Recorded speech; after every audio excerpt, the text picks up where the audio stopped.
Dear Papa Van, ako si Andeng.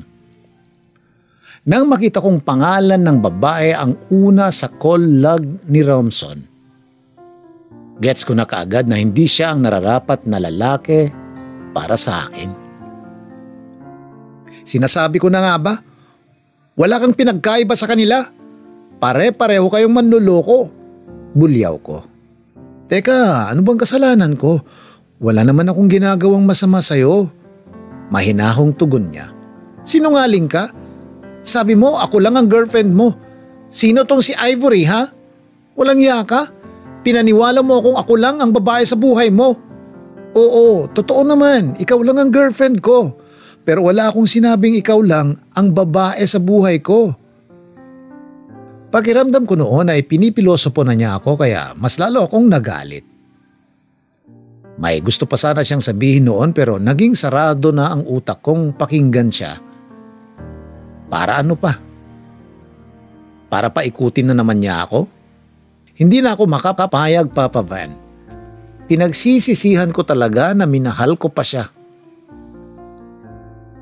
Pero sa paglipas ng panahon, hindi ko akalain na magbabago pala ang pagsisisi ko sa buhay sa muling pagkikita namin. Papa Van, ako si Andeng. Short for Andrea. Lumaki akong busog sa luho mula sa mga magulang ko. Parehong may katungkulan sa gobyerno sina mami at daddy. Kaya hindi ko naranasan ang hirap ng buhay. Mula preschool hanggang sa mag-college ako ay sa private school nila ako pinag-aral. Every school year, Papa Van, ay bago ang lahat ng mga kagamitan ko. Kahit hindi ko kailangan basta nauso at ginusto ko, ay binibili nila para sa akin. Kung lahat ng kaklase ko ay nagkakakandakuba na sa pagbubuhat ng bags nila, ako petiks lang dahil degulong ang bag ko. Unang kita pa lang sa akin ay mahahalata ng anak mayaman ako. Laging may bimpo sa likod at baong tubig sa mamahaling baunan. Tuwing birthday ko at may award sa school ay nagpapakain ako sa mga kaklase ko. Hindi rin ako naiinitan sa paghihintay ng tricycle na masasakyan dahil lagi akong hatid sundo ni Mang Tony na siyang family driver namin. Alam niyo bang sa kanya ko lang din na-discover ang radio station niyo, Papa Van? Tuwing sinusundo niya ako ay laging sa inyo siya nakikinig. Pagka-uwi ko sa bahay ay si Ate Irene na kasambahay naman namin ang siyang sumasalubong sa akin. Bibihisa niya ako ng pambahay saka ipaghahanda ng merienda. Wala na siyang masyadong trabaho sa hapon kaya nire-review na lang niya ako sa previous lessons namin. Sa hapagkainan naman, Papa Van, ay kinasanayan kong maraming putahe ang nakahain. Umagahan man yan, tanghalian o hapunan. Hindi namin nararanasan ang lamukin at mainitan dahil fully air-conditioned ang buong bahay. Nang mag-high school na ako, Papa Van, ay hindi na ako gumamit ng notes gawa ng dala ko lagi ang mini laptop ko. Swerte kung tingnan ako ng ibang tao sa klase ng pamumuhay na kinalakhan ko. Pero hindi lang nila alam na may pinoproblema rin ang anak mayaman na tulad ko. Sino ba namang matutuwa na madalas katulong na lang ang nakakasama ko sa bahay? Bukod kasi sa trabaho ay may negosyo pa sina mami at daddy na pinagkakaabalahan. Kabilang na ron ang pagpapautang ng may interes. Kaya hindi na nakakagulat na kasama ang pamilya namin sa tinitingala sa barangay namin. Yun din ang rason kung bakit madalas may pa-special treatment sa amin tuwing may okasyon. Never naming naranasang tumulong sa pagluluto o sa paghuhugas ng mga napagkainan. Maging ang tumulong sa pag-aasikaso ng mga bisita. Dahil sa bawat family gatherings namin ay laging kami ang bida. At tuwing may ganong pagtitipon, Ako ang siyang madalas pinagmamalaki ng mga magulang ko. Marami ang nagsasabing na mana ko raw kay mami ang galing nito sa math. Kaya panigurado raw na ako na ang susunod sa yapak niya bilang isang accountant. Itataya ko ang buong yaman namin. Magiging kilalang accountant tong si Andrea balang araw. Bulalas ni Daddy. Wala naman akong balak biguin sila, Papa Van. Kaya lang may mga pagkakataon sa buhay na tila ba hindi ko ginagamit ang utak ko. Yun ay nang unang beses akong ma-in love, Papa Van. Itago na lang natin siya sa pangalang Ian. Mas bata at hindi nalalayo ang bahay nila sa amin. Pinaniwala ako ni Ian na totoo ang intensyon niya sa akin. Binusog niya ako sa matatamis niyang mga salita. Umaga't gabi niya akong tinatawagan para lang maparamdam sa akin na espesyal ako.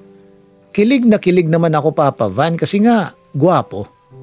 Hindi kasi ako kagandahan at aminado naman ako ron. Marami akong pimple marks at makapal ang aking kilay. Wala rin akong may pagmamalaki pagdating sa figura. Walang umbok ang aking puwitan, maging ang aking dibdib. Hindi na nga ako attractive, madalas pang mapagkamalang lalaki sa bihis ko. Kaya nang magparamdam siya ng interes sa akin ay agad naman akong naniwala. Feeling ko kasi true love na yon. Kasi siya pa lang ang kauna-unahang lalaking nagsabi na maganda ako. Humingi pa nga siya ng ID picture ko sa kanya inilagay sa phone case niya. Para kada oras daw ay nakikita niya ang kagandahan ko. Tinatawanan ko na lang siya sa tuwing sinasabi niya yun sa akin. Ikaw talaga seryoso ako rito tapos tinatawanan mo lang ako. Patampong anya. Pero ayos na rin yan. Mas natutuwa ako kapag ako ang dahilan ng bawat pagngiti at pagtawa mo. Hirit pa niya. Anya pa, hindi raw niya kakayanin kapag nawala ako sa buhay niya. Na habang tumatagal daw, ay mas lalo siyang nai-inlove sa akin. Ang kinakatakot pang araw niya ay kapag dumating yung araw na hindi na siya ang minamahal ko. Ako raw kasi ang nagbigay kulay sa buhay niya. Basta, ramdam na ramdam ko talaga noon, Papa Van, na mahal niya ako. Sino ba namang hindi kikiligin? Kaya mula nang maging kami ay naging masaya na ang araw-araw ko. Nang ibida ko na siya bilang boyfriend ko sa mga magulang ko ay bagya pa silang natigilan. Lalo na nung banggitin ko ang pangalan niya. Si Ian? Yung anak ni na Samuel at Esang? Usisa pa ni Daddy na agad ko namang tinanguan. Malaki ang pagkakautang ng mag-asawang yun sa atin. Saad naman ni Mami. Kaya napatanong na ako kung may problema sa pamilya nila Ian. Tinapat ako ni Daddy na hindi maganda ang record ng magulang ni Ian sa kanila. Kabilang daw kasi sila sa pahirapang masingil. Hindi sa kontra kami sa relasyon nyo. Basta, mag-iingat ka pa rin sa pinagkakatiwalaan mo. Seryosong ani Mama. Dahil kumpiyansa ako sa feelings ni Ian sa akin, ay nagawa ko pa siyang ipagtanggol sa parents ko. Hiniling kong wag na lang sana nilang pag-isipan ng kung ano ang nobyo ko. Dahil dama ko namang tapat ito sa akin. Tiwala rin ako kako na hindi ako niligawan ni Ian para lang makalusot sa utang nila sa amin. Mabuti na lang at nakinig sila sa akin. Binilinan pa nga ako ni Daddy. Basta lang daw, hindi mapapabayaan ang pag-aaral ko, ay wala naman daw problema sa kanila. Tumagal pa nga ng ilang buwan ang relasyon namin ni Ian. Sa sobrang pagmamahal ko sa kanya ay naging bulag ako sa mga hindi niya naibibigay sa akin. Tulad na lang ng regalo nung birthday ko at sa mga manseries namin. Naging mapakumbaba naman siya sa paghingi ng dispensa sa akin. Pagpasensyahan ko na raw dahil wala raw talaga siyang pambili. Dahil mabait ako ako na lang ang nagre-regalo sa kanya sa tuwing monthsaries namin. Relo, sapatos at cellphone na branded. Natutuwa kasi ako, Papa Van, sa tuwing nakikita ko siyang nasisiyahan sa mga binibigay ko. Maging pera ay naabutan ko na rin siya sa tuwing kinakapos siya ng allowance. Ang hindi ko lang inaasahan ay nang minsang tinawagan ko siya. Parang nagmamadali siya noon dahil palobat na raw yung phone niya. Tatawagan na lang daw niya ako kapag nakapag-charge na siya. Sakto namang binigyan ako ng kaibigan ko ng 2 ticket sa sinehan. Bida ang paboritong action star ni Ian kaya naisipan ko siyang tawagan. Kaso, hindi ko na siya makakontak noon kaya nagpa siya kung puntahan na lang siya sa kanila. Sa kagustuhan kong masorpresa siya ay ako pala ang magugulat, Papa Van. Nadatnan ko siyang may kausap sa phone. Nagtaka ako noon dahil kasasabi lang niya sa akin na lobat na ang phone niya. Hindi ako maaaring magkamali sa narinig ko, Papa Van. Tinawag niyang babe yung kausap niya samantalang Han ang tawagan namin. Pwede ko na sana siyang suguri noon dahil maliwanag na niloloko niya lang pala ako. Pero hindi ko ginawa dahil gusto ko pang marinig ang buong pag-uusap nila. Basta, padalhan mo na lang ako ng padalhan ng panalong punchline, babe. Malaking tulong yun para mapaniwala ko siya. Huwag ka nang magselos. Tulungan mo na lang ako. Alam mo namang ginagamit ko lang yun para kina tatay at nanay. Oo naman. Di hamak na mas maganda ka ron, babe. Hayaan mo. Pag nakaluwag na kami ni nanay, lalayuan ko na yung pangit na yun. Sa huling sinabi niya ay kumulo na talaga ang dugo ko, Papa Van. Sinugod ko siya at pinagsasampal. Pinaniwala niya akong totoo ang lahat ng tungkol sa amin. Pinagtanggol ko pa naman siya kina Mami at Daddy tapos mapapahiya lang pala ako sa mga magulang ko. Kaya naman pala halos makalaglag panty ang mga punchline niya sa akin dahil may researcher pala siya at girlfriend pa niya. Hindi ko talaga matanggap na naisahan ako ni Ian, Papa Van. First boyfriend ko siya, kaya grabe talaga yung sakit nun sa akin. Nang nalaman ni na Mami at Daddy ang sinapit ko kay Ian, ay nagpasya silang pahirapan sa singilan ng mga magulang niya. Bukod doon ay hindi na rin daw sila makakaulit ng utang sa amin. Naiwan sa isipan ko yung pagkakatawag sa akin ni Ian ng pangit, Papa Van. Bagya ko pang sinisi ang sarili ko sa nangyari. Kung bakit kasi hindi ka man lang mag-ayos?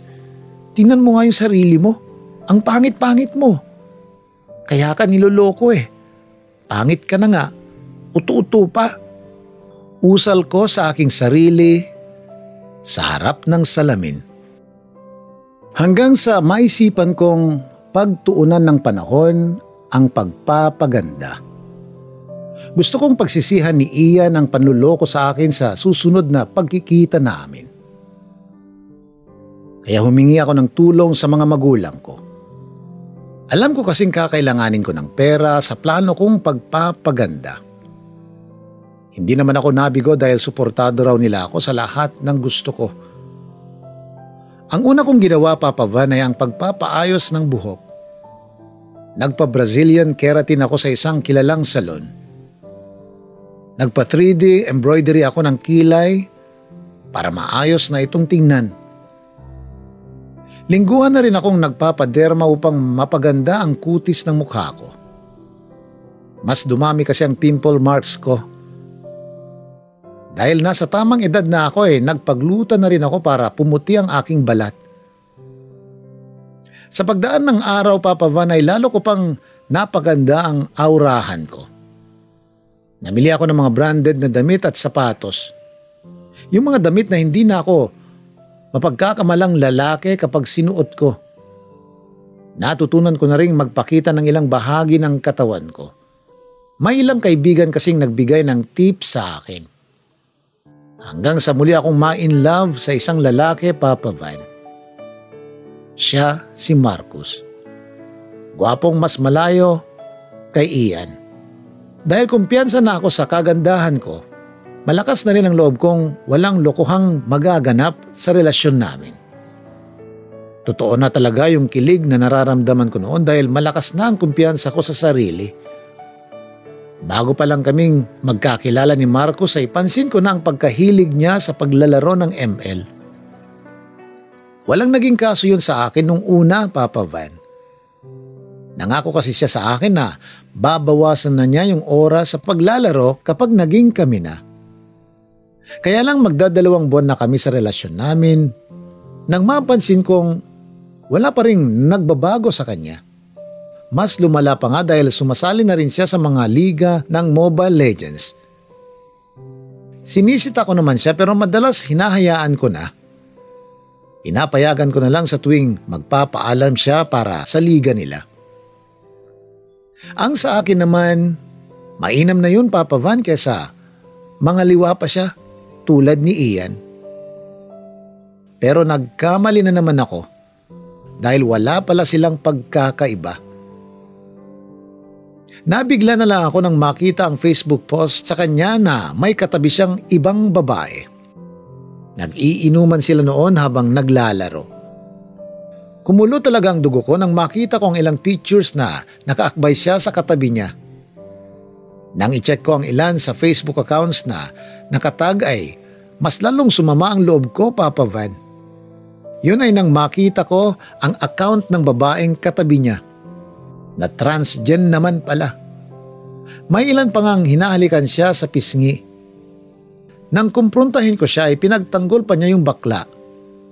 Wala raw mali siya ron at sadyang madumi lang daw akong mag-isip. Walang mali siya? Hinahalikan ka sa pisngi? Yun bang walang mali siya? Bulyaw ko. Nabanggit ko rin na mangangaliwa na nga lang siya sa bakla pa. Buti pa nga siya eh. Kahit ganun siya, naiintindihan niya ako sa hilig ko. Hindi katulad mo. Napakawalang kwenta mong girlfriend. Nasampal ko siya kaagad sa sakit ng sinabi niya, Papa Van. Nagkaroon na kaagad ako ng konklusyon na mas pinapanigan pa talaga niya yung bakla. Kaya tulad ng ginawa ko kay Ian, ay nakipaghiwalay na rin ako kay Marcos. Sa pangalawang pagkakataon, ay naloko na naman ako, Papa Van.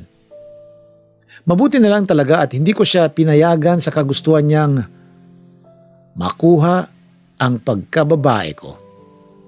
Hindi ko naman akalain na hahanapin niya pala sa bakla ang pagkukulang ko sa kanya. Ano pa bang magagawa ko?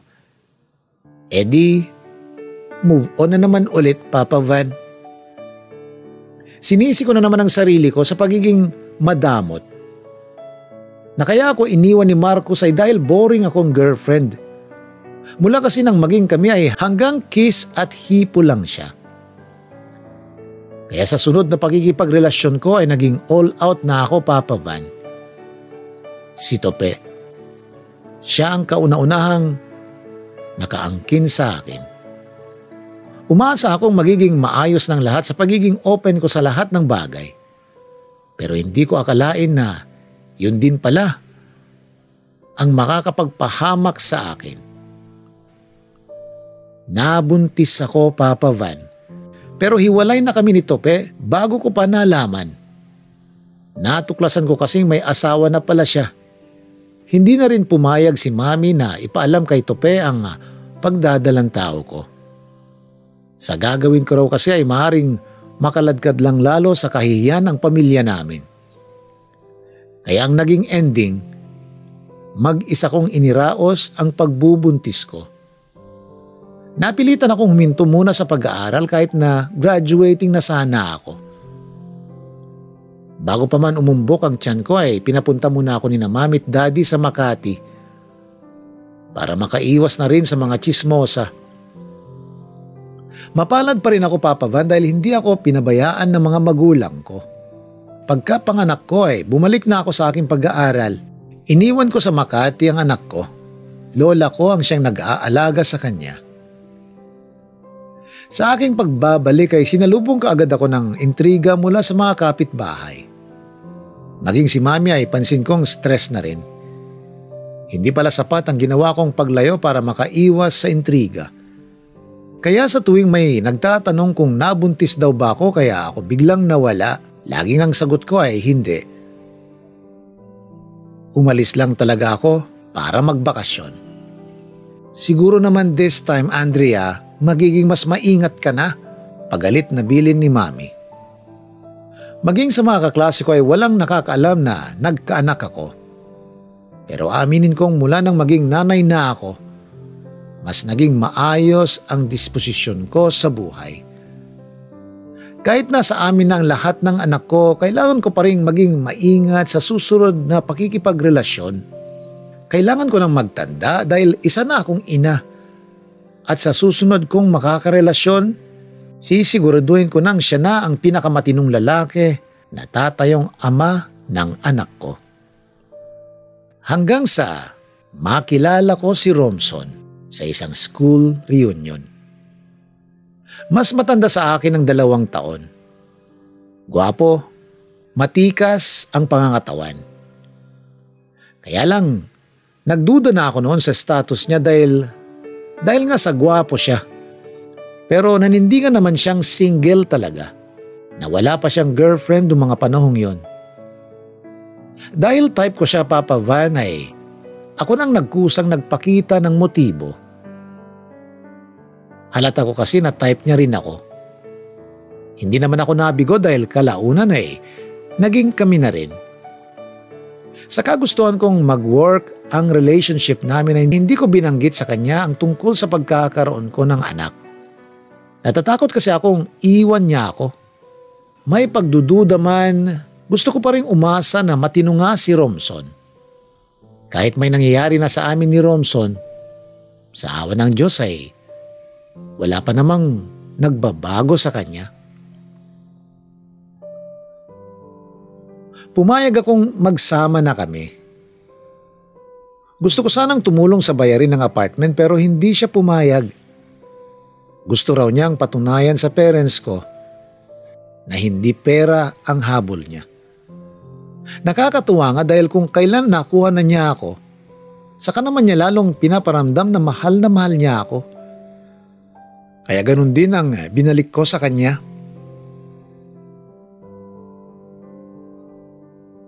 Pinagluluto at pinaglalaba ko siya kahit hindi talaga ako marunong sa gawaing bahay.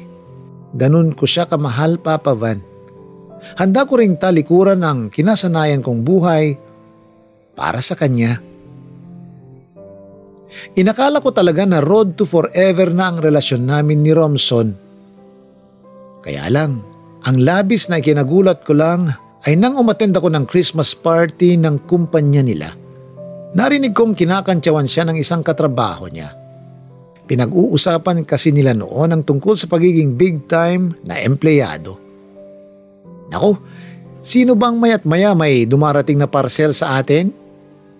Hindi ba't ikaw yun, Romson? Natatawang kantsaw nila. Pansin kong namula siya.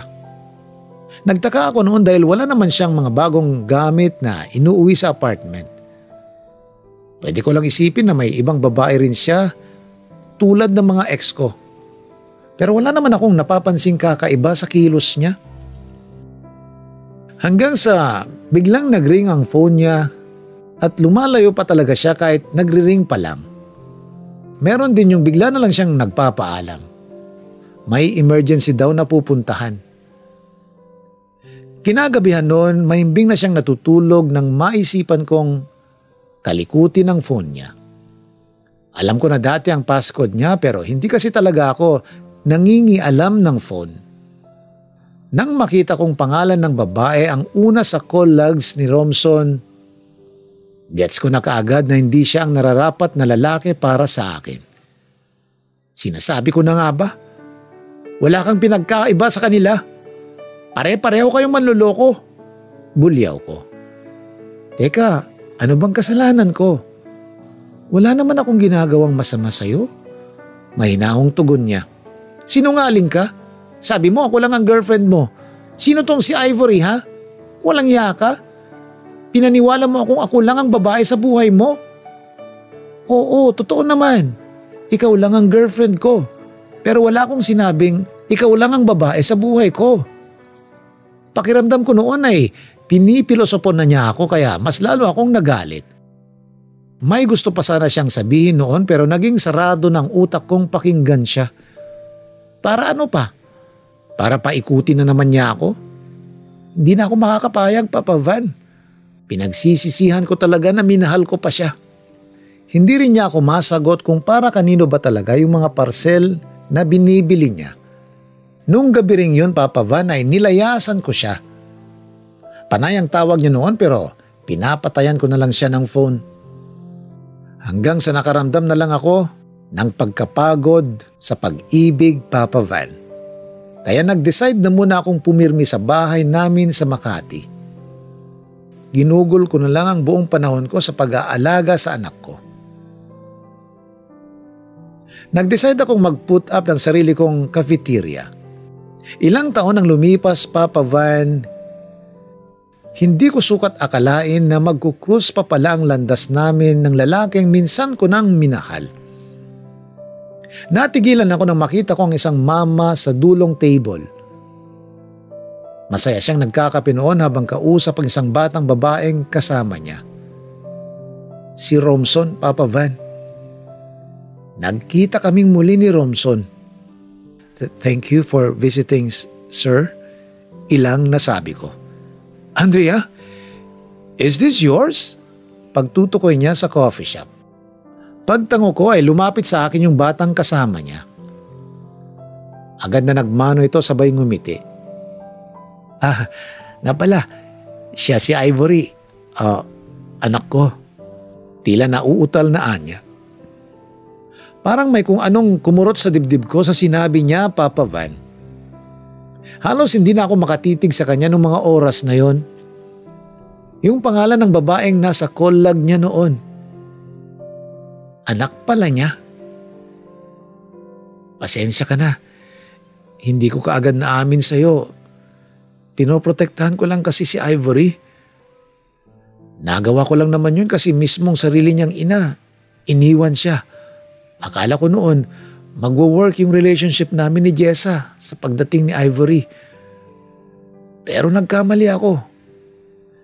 Hindi pa rin naging sapat yung pagkakaroon namin ng anak para makuha ko yung katapatan niya. Kaya nagkahiwalay rin kami. Sa kabila nun, pinanindigan ko pa rin ang pagiging ama ko kay Ivory. At ayaw ko na sanang maranasan niyang maiwan muli ng babaeng magsisilbing pangalawang nanay niya. Kaya nag-iingat lang din ako. Ilang babae na ang nan-reject sa akin dahil sa pagkakaroon ko ng anak. Nung nakilala kita, umasa akong ikaw na yung tamang babae na bubuo sa amin.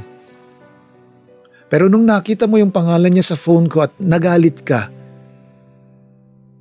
pinangunahan ako ng takot. Kaya napilitan akong magsawalang kibo na lang. Sinubukan pa kitang tawagan. Sasabihin ko na sana sa'yo ang totoo. Pero hindi mo na ako binigyan ng chance magpaliwanag. Naluluhang salaysay ni Romson.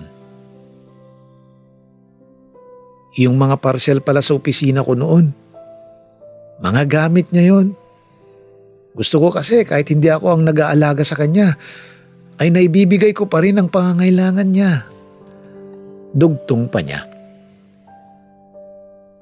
Sa mga litanya ni Romson ay parabang naririnig ko lang din ang sarili ko. Guilty ako noon, Papa Van, dahil nagawa ko siyang husgahan kaagad samantalang pareho lang pala kami ng pinagdadaanan. Oo, pinagsisisihan ko talaga na minahal ko siya.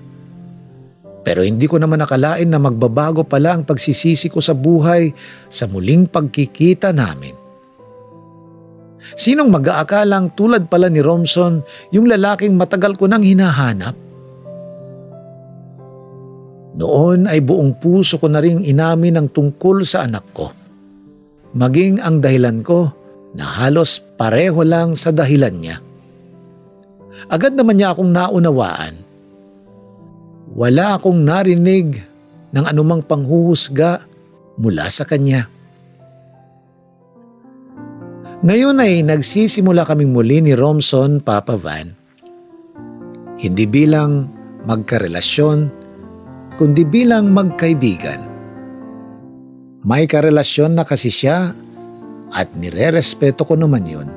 Pero hindi ako nawawalan ng pag-asa na balang araw ay maibalik din namin yung dating kami. Oo, Papa Van. Umaasa pa rin ako dahil hindi naman nawala yung pagmamahal ko sa kanya. Kung sakali mang hindi mag-work ang relationship nila at magkabalikan kami, ipapaalam ko po kaagad sa inyo. Sana lang talaga ay may napulot na aral ang mga subscribers nyo sa kwento ko. Thank you, Papa Van. God bless and stay safe. Lubos na gumagalang, Andeng.